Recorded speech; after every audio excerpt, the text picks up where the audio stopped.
जय मसीह की दोस्तों, प्रेज द लॉर्ड। उम्मीद करता हूं दोस्तों कि आप लोग कुशल से होंगे। मैं भी कुशल से हूं प्रभु की दया और कृपा से। दोस्तों, मरकुस अध्याय 16 पद 16 में पढ़ते हैं, जो विश्वास करे और बपतिस्मा ले उसी का उद्धार होगा, परंतु जो विश्वास न करेगा वह दोषी ठहरेगा। मेरे प्रिय भाइयों और बहनों, यदि इस विषय पर यह बाइबल का एक अकेला पद होता, इस विषय पर दोस्तों, यदि इस विषय पर यह बाइबल का एक अकेला पद होता तो हमारा यह निष्कर्ष सही होता कि उद्धार पाने के लिए विश्वास और बपतिस्मा दोनों आवश्यक है, दोनों आवश्यक है। यदि यह बाइबल का एक अकेला पद होता तो हमारा निष्कर्ष यही होता कि उद्धार पाने के लिए विश्वास और बपतिस्मा दोनों आवश्यक है। परंतु दोस्तों, जब नया नियम के 150 पद यह कहते हैं कि सिर्फ विश्वास से ही उद्धार हो सकता है, नया नियम के 150 पद यह कहते हैं कि सिर्फ विश्वास से ही उद्धार हो सकता है, तो हमें यह मान लेना चाहिए दोस्तों कि एक या दो पद 150 पद के विरोध में नहीं हो सकते दोस्तों। बपतिस्मा उद्धार पाने के लिए आवश्यक नहीं है। ध्यान दीजिएगा दोस्तों, बपतिस्मा उद्धार पाने के लिए आवश्यक नहीं है, परंतु आज्ञा पालन की दृष्टि से अनिवार्य है दोस्तों। आज्ञा पालन की दृष्टि से अनिवार्य है। परमेश्वर पिता यह चाहते हैं कि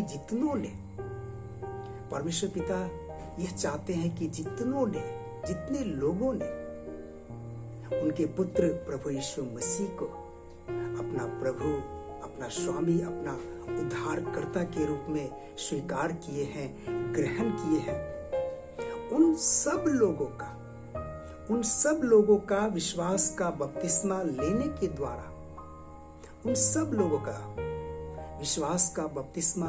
के द्वारा, अपने आप को सार्वजनिक रूप से प्रभु के साथ एकात्म करना है। अपने आप को प्रभु के साथ एकात्म करना है बपतिस्मा लेने के द्वारा। प्रियो, नया नियम में बपतिस्मा न पाए हुए विश्वासी जैसे किसी असामान्य विषय पर विचार नहीं किया गया है दोस्तों। वरन नया नियम यह मान लिया है कि जिस व्यक्ति ने उद्धार पाया है वह बपतिस्मा लेगा। नया नियम में यह मान लिया गया है कि जिस व्यक्ति ने उद्धार पाया है वो बपतिस्मा लेगा। प्रेरितों के काम की पुस्तक में चेले तुरंत ही बपतिस्मा दे दिया करते थे। प्रेरितों के काम की पुस्तक में हम पढ़ते हैं कि चेले तुरंत ही बपतिस्मा दे दिया करते थे। वे बपतिस्मा देने के लिए कलीसिया के किसी औपचारिक आराधना के लिए ठहरे नहीं रहते थे दोस्तों, परंतु एक व्यक्ति के द्वारा विश्वास के अंगीकार के आधार पर उसे तुरंत बपतिस्मा दे देते थे दोस्तों। प्रिय भाइयों और बहनों, विश्वास लाने और बपतिस्मा लेने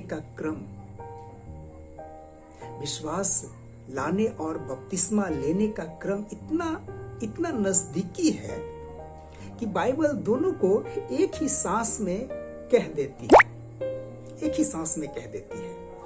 जो विश्वास करे और बपतिस्मा ले। मेरे प्रिय भाइयों और बहनों, कुछ लोगों को लापरवाही से यह कहते सुना जा सकता है कि कुछ लोगों को बड़े ही लापरवाही के साथ यह कहते सुना जा सकता है कि मैं बिना बपतिस्मा लिए ही स्वर्ग जा सकता हूं। कुछ लोगों को बड़ी ही लापरवाही के साथ यह कहते हुए सुना जा सकता है कि मैं बिना बपतिस्मा लिए ही स्वर्ग जा सकता हूं।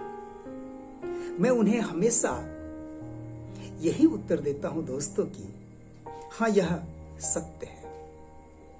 मैं हमेशा ऐसे लोगों को यही उत्तर देता हूं कि हाँ, यह सत्य है, आप बिना बपतिस्मा पाए स्वर्ग जा सकते हैं।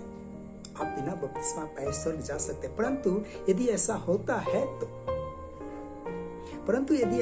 है तो आप अनंत काल तक बिना बपतिस्मा पाए रहेंगे। यदि ऐसा होता है तो आप अनंत काल तक बिना बपतिस्मा पाए ऐसा रहेंगे, क्योंकि स्वर्ग में बपतिस्मा लेने का अवसर नहीं मिलेगा। क्योंकि स्वर्ग में आपको बपतिस्मा लेने का अवसर नहीं मिलेगा। दोस्तों, मेरे प्रिय भाइयों और बहनों, यह एक ऐसा कार्य है जिसमें हम परमेश्वर की आज्ञा का पालन सिर्फ इसी जीवन में कर सकते हैं। ये एक ऐसा कार्य है दोस्तों, बपतिस्मा एक ऐसा कार्य है जिसमें हम परमेश्वर की आज्ञा का पालन इसी जीवन में कर सकते हैं, अन्यथा नहीं कर सकते। दोस्तों, जितनों ने प्रभु यीशु मसीह को अपना प्रभु और उद्धारकर्ता मानकर उन पर विश्वास लाया है,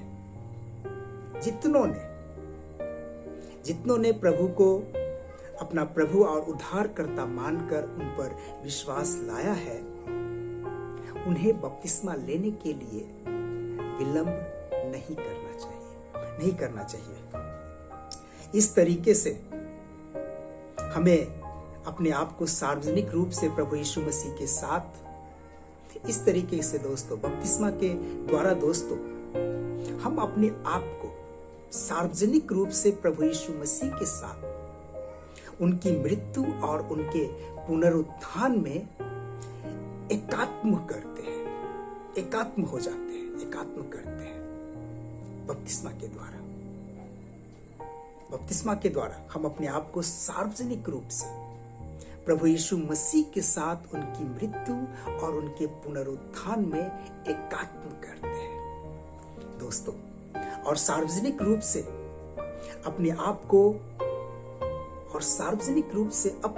को नए जीवन की सी चाल चलने के लिए समर्पित करते हैं दोस्तों।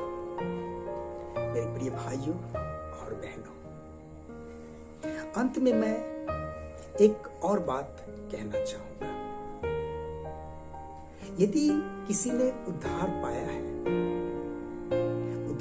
है, यदि किसी ने प्रभु यीशु मसीह को अपना प्रभु, अपना स्वामी, अपना उद्धारकर्ता के रूप में स्वीकार किया है, और खुदा न खास्ता यदि वो इस संसार को छोड़ देता है, किसी कारणवश उसका देहांत हो जाता है, तो निश्चय ही दोस्तों वो स्वर्ग जाएगा, निश्चय ही जाएगा।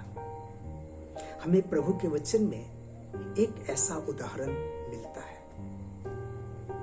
जब प्रभु यीशु मसीह को क्रूस पर टांगा गया था तो 2 डाकू भी उनके साथ थे। एक डाकू ने कहा, यदि तू सच में परमेश्वर पुत्र है तो अपने आप को भी बचा और मुझे भी बचा।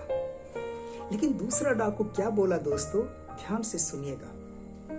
दूसरा डाकू बोला, हम तो अपने गुनाहों की सजा भुगत रहे हैं, लेकिन ये व्यक्ति तो धर्मी है कि हे प्रभु, जब तू अपने राज्य में आना तो मुझे भी याद करना।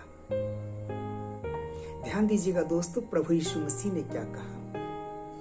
प्रभु यीशु मसीह बोले, तू आज ही मेरे साथ स्वर्ग लोक में होगा, तो आज ही मेरे साथ स्वर्ग लोक में होगा। उस डाकू ने अपने मुंह से प्रभु को प्रभु करके स्वीकार किया और ये भी स्वीकार किया कि मैं पापी हूं, गुनहगार हूं, और उसी समय उसके पाप क्षमा हुए, वो उद्धार पाया। लेकिन स्थिति कुछ ऐसा था कि वो उसी समय मारा गया।